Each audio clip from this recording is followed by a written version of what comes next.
स्वागत है आप सभी का डिवाइन बेबी साउल में। महाशिवरात्रि का पावन पर्व इस साल 8 मार्च शुक्रवार के दिन आ रहा है। इस दिन भगवान शिव की पूजा के साथ महाशिवरात्रि की व्रत कथा भी पढ़नी चाहिए। चित्रभानु की कथा पढ़ने से आप भगवान शिव की महिमा और उसकी भक्ति के महत्व को समझ पाएंगे। भगवान शिव तो भोले हैं, वे आसानी से प्रसन्न हो जाते हैं। वह सच्चे मन से जल भी अर्पित कर दो तो वह प्रसन्न होकर अपने भक्त को दुख से मुक्त कर देते हैं। महाशिवरात्रि का दिन उनको प्रसन्न करने का सबसे बड़ा अवसर है। इस दिन भगवान शिव की पूजा करें और महाशिवरात्रि की इस व्रत कथा को पढ़ें। आज हम सभी गर्भवती माँ को महाशिवरात्रि की व्रत कथा सुनाते हैं। शिव पुराण के अनुसार एक समय में चित्रभानु नामक शिकारी शिकार करके अपने परिवार का पालन पोषण करता था। उस पर साहूकार का कर्ज था। समय से कर्ज चुकता न करने के कारण साहूकार ने उसे बंदी बना लिया। उस दिन शिवरात्रि थी। दिन भर वह भूखे प्यासे रहते हुए भगवान शिव का स्मरण किया और दिन गुजर गया। शाम को साहूकार ने उसे कर्ज चुकाने के लिए अगले एक दिन का समय दिया और चित्रभानु को छोड़ दिया। तब चित्रभानु भूख प्यास से व्याकुल होकर जंगल में शिकार खोजने लगा। देखते देखते शाम हो गई, फिर रात हो गई। तब एक तालाब के नीचे बेल के पेड़ के ऊपर वो चढ़ गया और रात बीतने की प्रतीक्षा करने लगा। उस बेल के पेड़ के नीचे एक शिवलिंग था। चित्रभानु अनजाने में बेलपत्र तोड़कर नीचे गिरा रहा था, जो शिवलिंग पर गिर रहे थे। इस प्रकार संयोगवश वह दिन भर भूखा प्यासा रहा, जिससे उसका व्रत हो गया और शिवलिंग पर बेलपत्र गिरने से उसकी शिव आराधना भी हो गई। रात बीतने पर एक गर्भिणी हिरणी तालाब किनारे पानी पीने आई। तब वह धनुष बाण से उसका शिकार करने के लिए तैयार हो गया। उस हिरणी ने चित्रभानु को देख लिया। उसने शिकारी से कहा कि वह गर्भवती है, जल्द ही प्रसव करेगी। उसने शिकारी से कहा कि तुम एक साथ 2 जीव हत्या करोगे, जो ठीक नहीं है, जो अत्यंत घोर पाप है। हिरणी ने शिकारी को वचन दिया कि वह बच्चे को जन्म देकर आएगी, तब शिकार कर लेना।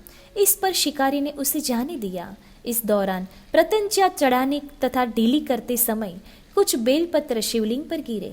इससे प्रथम पहर की शिव पूजा हो गई। कुछ समय बाद एक और हिरणी वहां से गुजरी।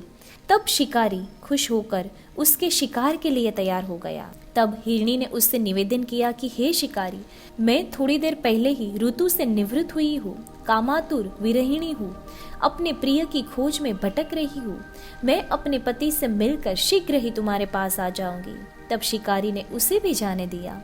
चित्रभानु शिकार न कर पाने से चिंतित था। रात्रि का आखिरी प्रहर बीत रहा था। इस बार भी कुछ बेलपत्र टूटकर शिवलिंग पर गिरे, जिससे दूसरे प्रहर की पूजा हो गई। तभी एक दूसरी हिरणी बच्चों के साथ वहां से जा रही थी। तब चित्रभानु ने उसका शिकार करने का निर्णय कर लिया। तब हिरणी ने उससे कहा, हे शिकारी, मैं इन बच्चों को इनके पिता के हवाले करके लौट आऊंगी। इस समय मुझे मत मारो। इस पर शिकारी ने कहा कि वह मूर्ख नहीं है, इससे पहले अपने 2 शिकार छोड़ चुका है, उसका परिवार भूख प्यास से तड़प रहा होगा।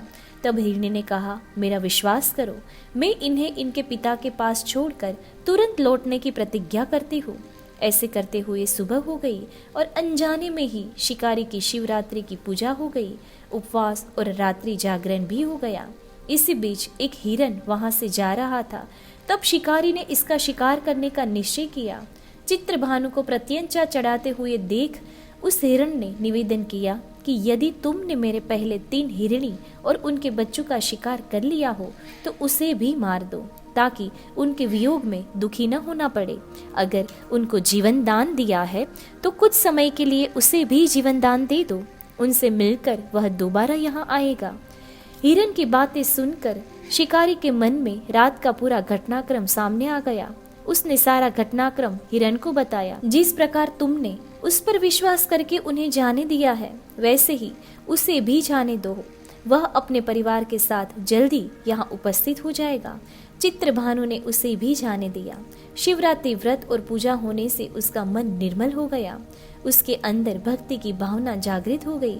कुछ समय बाद वह हिरण अपने दिए हुए वचन के कारण अपने परिवार के साथ शिकारी के सामने उपस्थित हो गया। उन जीवों की सत्यता, सात्विकता एवं प्रेम भावना को देखकर चित्रभानु को आत्मग्लानि हुई। उसने हिरन परिवार को जीवन दान दे दिया। अनजाने में ही सही, शिवरात्रि का व्रत करने से चित्रभानु को मोक्ष मिला। मृत्यु के बाद शिवगण उस शिकारी को शिवलोक ले गए। ये थी महाशिवरात्रि की पावन कथा। गर्भवती है तो इस कथा को ज़रूर एक बार शिवरात्रि के दिन सुने। धन्यवाद।